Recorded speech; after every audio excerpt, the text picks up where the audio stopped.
Tietysti kun tuolla alpeilla ollaan, niin olosuhteet muuttuvat aika äkkiä ja nyt tietysti kilpailun johtajajärjestäjätkin haluavat katsoa tämän tilanteen loppuun asti, että josko toi tuuli vielä tyytyisi, koska lumisateen puolesta nyt homma olisi jo ihan ok ja tähän lumisateeseen kyllä pystytään hyppäämään, mikäli tuo tuuli saadaan vielä pois tuosta Lentomäestä.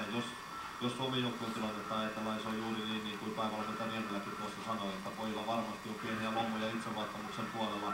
Nyt ollaan päästy hyppäämään K90 kotona, mutta onhan siitä nyt aika harppaus lähteä sitten Lentomäkeen. Ja pikkusen kun siellä tuuliviirit heiluu ja epävakaiset olosuhteet on, niin silloin juuri tuo itseluottamus on tärkeässä roolissa, kun tuosta Lentomäen keulolta lähdetään sitä suoritusta tekemään. K90 tosiaan treenattu ja tämä mäki on K185.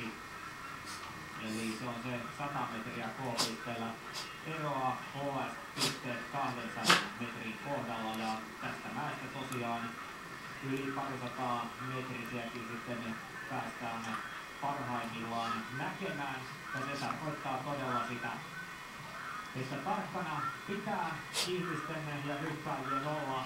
Ja mikäli sääolot antavat periksi ja tämä tuulen video loppuu, niin silloin tietenkin tästä hypätään, mutta siitä huolimatta tarkkana pitää olla ja käydä katsomassa sitten vähän tarinaa siitä tähän väliin, kuka ja ketkä Suomen joukkueessa ovat niitä tarkimpia hypistelijöitä näiden kartteiden kanssa. Se käyttöä nykyään aika suurta osaa mäkin.